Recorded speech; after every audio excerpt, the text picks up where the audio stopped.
তাহলে এই কোরআনের আয়াতকে যদি আমরা মুসলিম হিসাবে বিশ্বাস করি, আমরা যারা নামাজ পড়তে এসেছি, সালাত আদায় করতে এসেছি, আমরা প্রত্যেকে মুসলিম, এবং যারা কোরআনকে এবং হাদিসকে যারা আমরা সত্য রূপে জানি, তাহলে এই আয়াতকে আমাদেরকে অবশ্যই বিশ্বাস করতে হবে। আর যদি আমরা এই আয়াতকে বিশ্বাস করি, তাহলে আমরা যারা এখনো পর্যন্ত এই গান বাজনা রং তামাশা নিয়ে মত্ত আছি,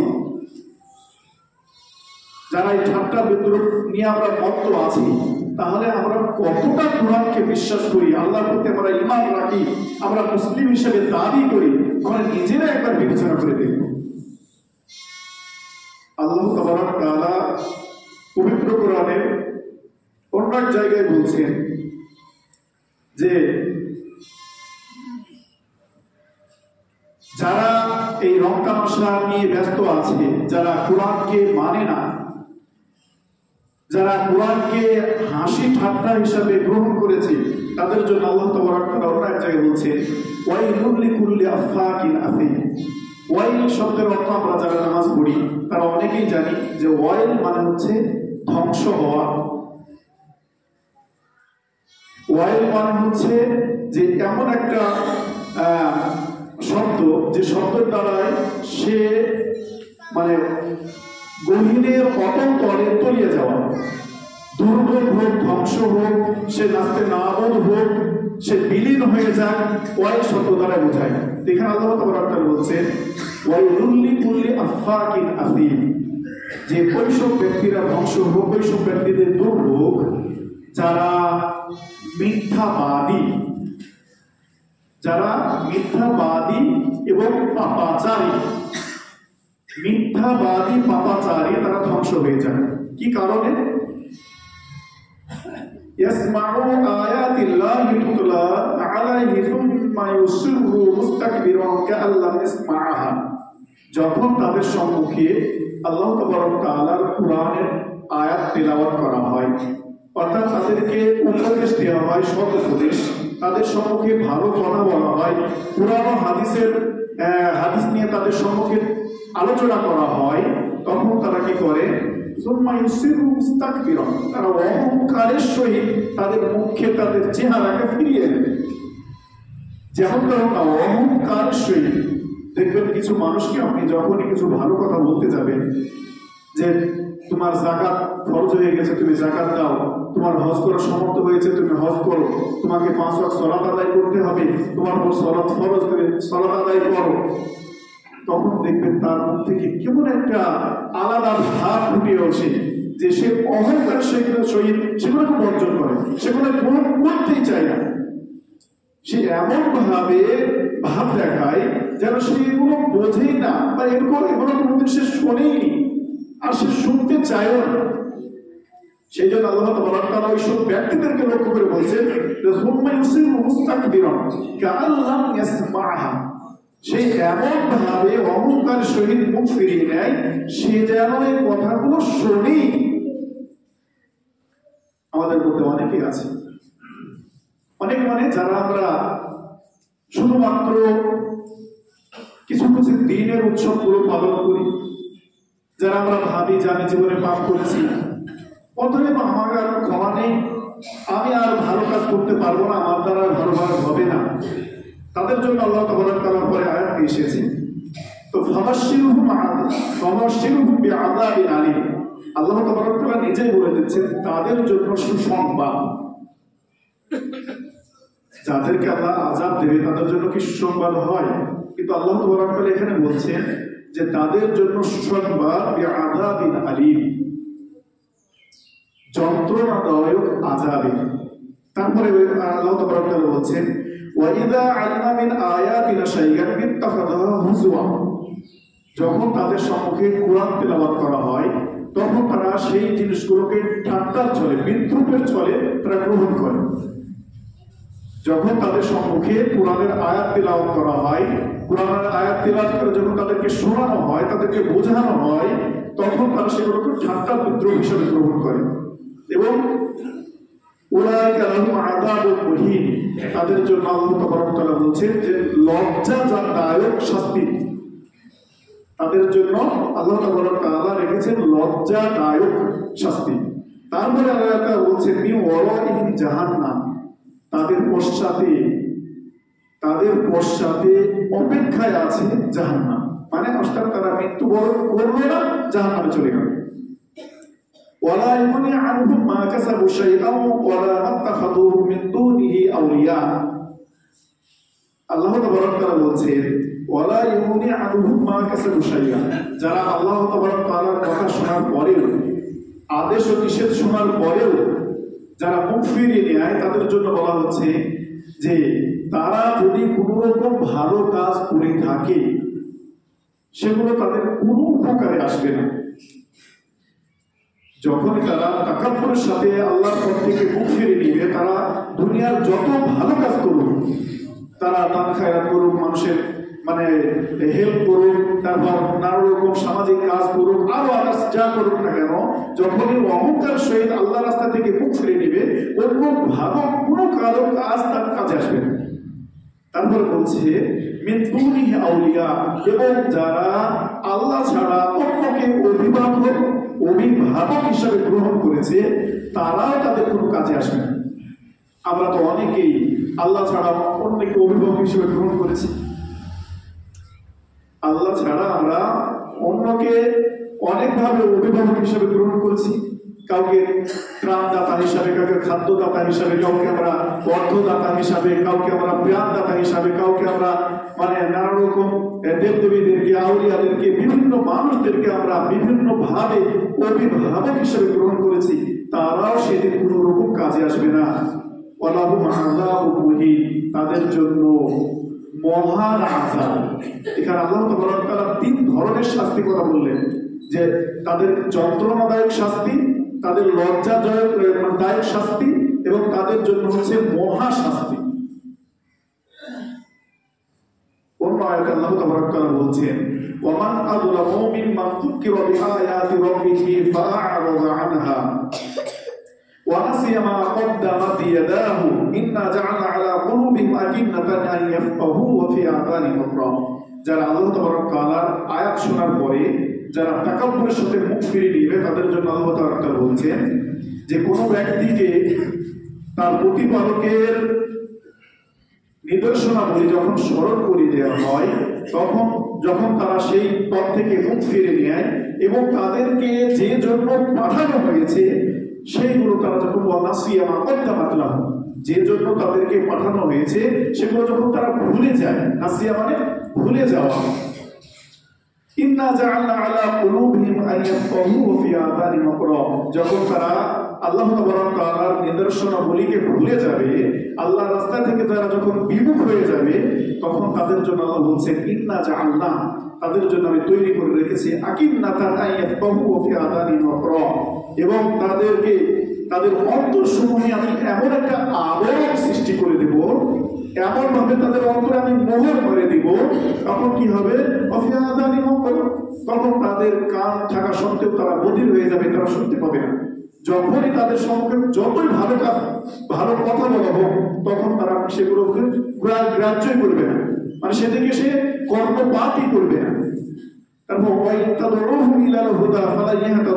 যখন তাদেরকে তুমি যতই ভালো কাজের উপদেশ দিবে, ভালো পথে আহ্বান করবে, তখন সে সেই ভালো কথা সে গ্রহণ করবে না। কারণ আল্লাহ তাআলা তাকে তার অন্তরে আবরণ সৃষ্টি করে দিয়েছে যে ভালো কথা সে বুঝবে না। যখনই তার কোরআনের আয়াত তেলাওয়াত করা হবে, তখন সে শুনবে না, বা শুনলেও তার মধ্যে সেগুলো তার অন্তরে বসবে না। তো এই হচ্ছে যে যারা আল্লাহ তাআলাকে ছেড়ে দিয়ে অন্য কাউকে মানে অভিভাবক হিসেবে গ্রহণ করবে, তাদের জন্য এই শাস্তিদায়ক কথা আল্লাহ তাআলা বলেছেন। হাদিসের মধ্যে এসেছে যারা এই গান বাজনা নিয়ে যারা মত্ত থাকবে, তাদের অন্তরকে আল্লাহ কঠোর করে দেবে। যারা নিষেধাজ্ঞ দ্রব্য পান করবে, তাদেরকে আল্লাহ তাআলা তাদের অন্তরকে এমন কঠোর করে দেবে যে তারা কোনো অবস্থাতেই ভালো কাজ কি তা বুঝবেই না। হাদিসের মধ্যে এসেছে আল্লাহ রাসূল সাল্লাল্লাহু আলাইহি ওয়াসাল্লাম বলছেন আন আবি মালিক আল-আশআরী قال قال رسول الله صلى الله عليه وسلم لا يكونن من امتي اقوام يستحلون الحر والحرير والخمر والمعازف, যে অবশ্যই অবশ্যই আমার পরে এমন কিছু লোক আসবে যারা রেশম, নেশাদার দ্রব্য, গান বাজনা এবং বাদ্যযন্ত্রকে হালাল মনে করবে। যারা রেশম, গান বাজনা, বাদ্যযন্ত্র এইসব জিনিসগুলোকে হালাল মনে করবে। আজকে দেখবেন যারা বাউল গানে অভ্যস্ত, যারা বাউল গান গায় বা যারা এই গান বাজনা নিয়ে পড়ে থাকে, যারা শিল্পী, দেখবেন তারা প্রত্যেকেই রেশম জাতীয় চকচকি কাপড় তারা পরিধান করে, কারণ তাদেরকে ওইগুলো থেকে বেশি চাকচিক্য দেখায়। আর এগুলো আল্লাহ তাআলা হারাম করেছে। পুরুষের জন্য রেশমের কাপড় এবং স্বর্ণ এগুলোকে হারাম করেছে, কিন্তু দেখবেন তারা সেইগুলোই বেশি ব্যবহার করে, কারণ তারা মানুষদেরকে আকৃষ্ট করে, যাতে করে এই দিকে আকৃষ্ট হয়ে ইসলাম থেকে তারা বিমুখ হয়ে যায়। তারপর নেশাদার দ্রব্য, যারাই দেখবেন নেশাদার দ্রব্য রেগুলার পান করে তারা ইসলামের ছায়াতলে আসবে না, যদিও আসে তারা বিচ্ছিন্ন হয়ে যায়। তারা আস্তে আস্তে এই দিক থেকে বিচ্ছিন্ন হয়ে যায়। দুদিন আসে, দুদিন তার মন থেকে আল্লাহর প্রতি একটা কোনো ভালো কথা শুনলে হয়তো তার ইসলামের দিকে আকৃষ্ট হয়, আবার যখন তার নেশাদার দ্রব্যের দিকে সে ধ্যান চলে যায় তখন আবার ইসলাম থেকে বিচ্ছিন্ন হয়ে যায়।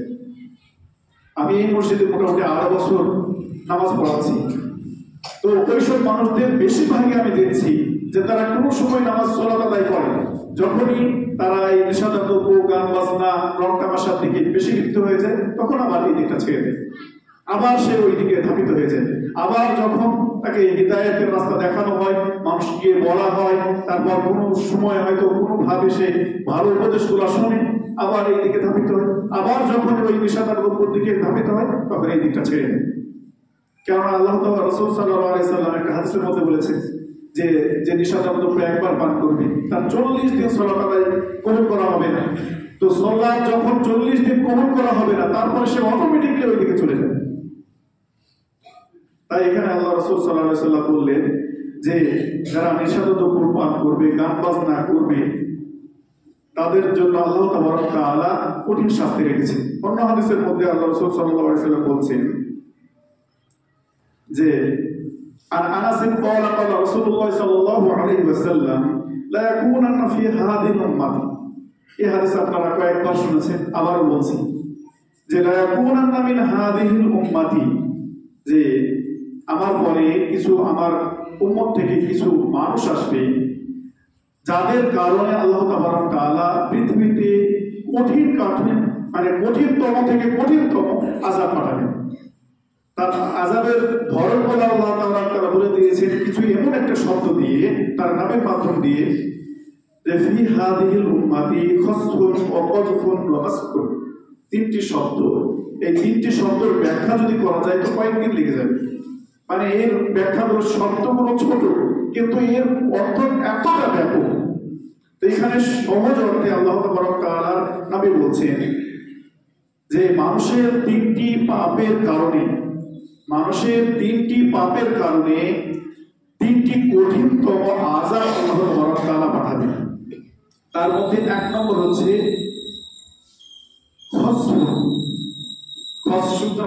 শব্দটার অর্থ হচ্ছে যে ভূমি ধস হওয়া। যখন মানুষ 3টি পাপ অধিকতর করতে বসবে, বেশি বেশি করে করবে, তখন আল্লাহ তাআলা 3টি পাপ এর কারণে 3টি আযাব, ভয়াবহ আযাব পাঠাবেন। তার মধ্যে 1 নম্বর হচ্ছে বিভিন্ন জায়গায় ভূমি ধস হবে। আজকে দেখতে পাচ্ছেন বিভিন্ন জায়গায় আপনার ভূমি ধস হচ্ছে। তার কারণ যদি আপনারা একটু দেখতে যান, সেইখানকার মানুষদেরকে যদি আপনি জিজ্ঞেস করেন যেখানে ভূমিকম্প বা ভূমিধস হচ্ছে, তাহলে আপনি বুঝতে পারবেন যে সেই জায়গায় 3টি জিনিস আছে। তার মধ্যে 1 নম্বর কি? নেশাদার দ্রব্য পান করা। 2 নম্বর হচ্ছে নর্তকীদের নিয়ে এসে গান বাজনায় লিপ্ত হওয়া। আর 3 নম্বর হচ্ছে যে এই গান বাজনা বা বাদ্যযন্ত্রকে হালাল মনে করা। এই তিনটি জিনিস যখন মানুষের মধ্যে অধিপতন হবে তখন আল্লাহ তাআলা তিনটি পথ পাঠাবেন। তার মধ্যে এক নম্বর হচ্ছে বিভিন্ন এলাকায় ভূমিধস। দ্বিতীয় নম্বর হচ্ছে ওপর থেকে অথবা কোনো জাতির পক্ষ থেকে আল্লাহ তাআলা আমাদের উপর জুলুম অত্যাচার বাড়িয়ে দিবেন। আর তিন নম্বর হচ্ছে যে অনেকের পাপের কারণে মানে অনেকের আকৃতিতে মানে বিপরীত ঘটবে, আকৃতি তাদের পাল্টিয়ে যাবে। তো প্রথম যে ভূমিধস, এই ভূমিধসের একটা কাহিনী একজন লেখক তার বই লিখেছে যে তুরস্ক আমরা জানি যে সেখানে মুসলিমদের বর্তমান শাসন চলছে, কিন্তু যদি দেখি যে সেখানে যারা শাসন করছে তারা বেশিরভাগই বেজাতিদের সংস্কৃতিতে আকৃষ্ট। মনে হবে যারা এরা সুন্দর সুন্দর এখানকার যে অধিনায়ক আছে সে সুন্দর কোরআন তেলাওয়াত করে, কিন্তু তার পোশাক আশাক আপনি দেখবেন যে মুসলিমদের মতো না। যাকে এরদোগান হিসাবে আপনারা চেনেন, দেখবেন সুন্দরভাবে ইউটিউবে বা ফেসবুকে কোরআন তেলাওয়াত করছে, মনে হচ্ছে জাতির জন্য খুব ভাষণ দিচ্ছে। আপনি কি জানেন এর সম্পূর্ণ শিক্ষা ব্যবস্থাটাই হচ্ছে আমেরিকাতে, এবং এ যে রাজনীতি শিখেছে সম্পূর্ণ আমেরিকার রাজনীতি, এবং একে গদিতে বসিয়েছে আমেরিকা। এখনো পর্যন্ত তুরস্কে আপনার সরকারি ভাবে হিজাব পরা নিষেধ আছে, যদিও এখন সেই দিকটা আস্তে আস্তে পাল্টাচ্ছে। তো বিভিন্ন জায়গায় আপনি দেখবেন যে যেগুলো ইসলাম কান্ট্রি মনে হচ্ছে কিন্তু ইসলামকে সম্পূর্ণভাবে পালন করা নিষেধ আছে। তো এইখানে যখন মুসলিমদের শাসন ছিল, যখন তারপরে যাকে আমরা তুর্কিনিস্ট কামাল পাশা হিসেবে চিনি, সে যখন এখানে শাসনভার মানে শাসন ক্ষমতা নিজের হস্তগত করলো, তখন সম্পূর্ণ বেজাতিদের অনুকরণ করেছিল। সেখানে কিছু মানুষদেরকে নিয়ে এসে তারা আল্লাহ তাআলা পবিত্র কোরআনের 14 পারায় এক জায়গায় লিখেছেন, ইন্না নাহনু নাযালনা যিকরা ওয়া ইন্না লাহু লাহাফিজুন, যে এই কোরআনকে আমি পবিত্র কোরআনকে আমি নাযিল করেছি এবং এর সংরক্ষণ আমি করব। এই আয়াতের বিরোধিতা করতে গিয়ে তারা বিভিন্ন জায়গায় থেকে নর্তকীদের নিয়ে এসে কোরআনের পাতা ছিঁড়ে ছিঁড়ে তাদের পায়ের তলায় দিয়ে তার উপর নেচেছিল, এবং বলা হয় যে সেই জায়গাটাকে আল্লাহ তাআলা এমন ভাবে ধসিয়ে দিয়েছে যে এখনো পর্যন্ত তার খোঁজ পাওয়া যায় না। সেখানে একজন আলেমকে ডাকা হয়েছিল, ডাকে তাকে বলা হয়েছিল যে তুমি এই পবিত্র কোরআনের 14 পারার এই আয়াতটা পাঠ করো। যখন সে পাঠ করলো, বলে যে কি বলা হয়েছে, তখন আল্লাহ বলল যে আল্লাহ তাআলা বলেছেন যে এই আয়াতে বলা হয়েছে যে পবিত্র কোরআনকে আমি নাযিল করেছি, অতএব আমি এর সংরক্ষণ করব। তখন তারা ওই যখন পাতা ছিঁড়ে দিয়ে দিচ্ছে আর বলছে যে আমরা আজকে কোরআনকে এই নর্তকীদের পায়ের তলায় দোল নিয়ে একে ধ্বংস করছি, দেখি তোমার আল্লাহ কিভাবে একে বাঁচায়। তখন সেই ব্যক্তি সেই নদীর ধারে গিয়ে যখন আল্লাহ তাআলার কাছে দোয়া করলেন, হে আল্লাহ, এই পবিত্র কোরআনকে হেফাজত করা আমার ক্ষমতা নাই, অর্থাৎ তুমি যেহেতু বলেছো একে তুমি হেফাজত করবে, অর্থাৎ তুমি হেফাজত করো। আপনারা জেনে থাকবেন যখন কাবার ঘর আবরাহা বাদশাহ ধ্বংস করতে আসে, আবরাহা যখন ওই কাবা ঘর সন্নিকটে তাবু বাড়ে এবং কাবা ঘরের যে সংরক্ষণ বা দেখভাল করে তাকে ডেকে পাঠায় হযরত আব্দুল মুত্তালিবকে, যে রাসূলুল্লাহ সাল্লাল্লাহু আলাইহি ওয়াসাল্লামের দাদু, তাকে ডেকে পাঠিয়ে বলে যে তোমার যে উট বা ছাগল বা ভেড়া যেগুলো আছে সেগুলো আমাদের চরমভূমিতে চলে এসেছিল, সেগুলোকে আমি আটকে রেখেছি, অতএব সেগুলো তোমার আমার ক্ষতি করেছে, তার ক্ষতিপূরণ দিতে হবে, যদি না দাও তাহলে তোমার আল্লাহর ঘর বাইতুল্লাহ ভাঙবো। তখন তিনি বললেন যে আল্লাহর ঘর বাইতুল্লাহ, সেটা আল্লাহর ঘর, তার হেফাজত আল্লাহ করবে, কিন্তু আমার যে ছাগলগুলো নিয়ে এসছে, যেগুলো আমার পশুগুলো তুমি আটক করে রেখেছো, সেগুলো আমার, অতএব তার জরিমানা নিয়ে আমাকে ছেড়ে দাও। যখন সেগুলো ছেড়ে দিল, তখন আব্দুল মুত্তালিব গিয়ে কাবা ঘরের গ্লাভ ধরে জামা ধরে তিনি কান্নাকাটি করতে লাগলেন, হে আল্লাহ, এই কাবা ঘরকে ধ্বংস করতে এসেছে আবরাহা, একে রক্ষা করার ক্ষমতা আমার নেই, আল্লাহ তুমি একে এই ধ্বংসের হাত থেকে বাঁচাও। তো সেই রকমই এই আলেম যখন নদীর ধারে গিয়ে দোয়া করলে, বলা হয়েছে সেখান থেকে একটা অগ্নিপিণ্ড এসে সেই যে জায়গায় নাচানাচি করছিল সেই জায়গায় এসে বসে যায় এবং সেই জায়গাটাকে ধসিয়ে দেয়। এখন সেই জায়গায় একটা নদীর একটা পুকুরের ধারণ নিয়েছে, সেখানে সেটা এখন অবস্থান করছে। তো আল্লাহ তাবারক তাআলা যখন বিরোধিতাকে করবে, তখন আল্লাহ তাবারক তাআলা এইরকম ভাবে ভূমি ধস দিবেন। আপনারা যদি দেখবেন যে কিছুদিন আগে ভূমিধস বা এরকম একটা হয়ে গেল আপনার উত্তরাখণ্ডে, তো সেখানে সব থেকে বেশি ভারতবর্ষের মধ্যে সব থেকে বেশি মুসলিমদের ওখানে বিদ্বেষ ছড়ানো হয়, এবং ওখানে মুসলিমদেরকে কিভাবে ধ্বংস করতে হবে সব থেকে বেশি ওখানে চক্রান্ত করা হয়। এবং জেনে থাকবেন যে ওই যে টাইমে ওই উত্তরাখণ্ডের ওই অঞ্চলটাকে আল্লাহ তাবারক তাআলা ধ্বংস করেছে, তার কিছুদিন আগে মুসলিমদেরকে ওখান থেকে হুমকি দেওয়া হয়েছিল যে 1 সপ্তাহের মধ্যে বা 1 মাসের মধ্যে তোমরা যদি এই জায়গা এই এলাকা ছেড়ে না চলে যাও, তোমাদেরকে সমূলে ধ্বংস করা হবে। তা আল্লাহ তাবারক তাআলা তার কিছুদিন পরেই তাদেরকেই ধ্বংস করে দিয়েছে। তো যারা এগুলো করবে, এই গান বাজনা রং তামাশা নিয়ে মত্ত হবে, তাদেরকে আল্লাহ তাবারক তাআলা ধ্বংস করবেন। বাদ্যযন্ত্র নিয়ে যারা বেশি বেশি মেতে উঠবে, তাদেরকে আল্লাহ তাবারক তাআলা ধ্বংস করবেনই। আপনারা জানেন যখন প্রচন্ড আকারে কয়েকটা দেশকে মিলে সুনামি হয়েছিল, সেই সুনামি যে অঞ্চলগুলোই সব থেকে প্রথম হয়েছিল সেগুলো ছিল টুরিস্টদের চরমভূমি, এবং সেখানে যত রকম বেলিল্লাপনা হতো, যারা বেশি বেশি বাইক নিয়ে বা এমনি ভ্রমণ করতে যায় সাগরের তীরগুলোতে, তো সেইগুলোতে তারা উলঙ্গ অবস্থায় গান বাজনা বাজিয়ে রোদে তারা কম্বল বা চাদর বিছিয়ে তারা সেইখানে নানা রকম রং তামাশা করে, যেগুলোতে আপনার ওই সাগরের ধারে যেগুলো আছে সেগুলোতে দেখবেন যে টিভির মাধ্যমে দেখায় যে সেগুলোতে শুধুমাত্র ন্যাংটা মেয়েরাই সেগুলো থাকে, এবং যারা পুরুষ থাকে তারা উলঙ্গ থাকে। তো এই উলঙ্গ বনার জন্য এবং এই রং তামাশার জন্য আল্লাহ তাবারক তাআলা সেই সময় সেই সব জায়গাগুলোকে ধ্বংস করে দিয়েছেন, যেগুলো এখন সেরে উঠতে পারেনি। তো এইরকম কাজ যারা করবে তাদেরকে আল্লাহ তাবারক তাআলা অবশ্যই ধ্বংস করবে।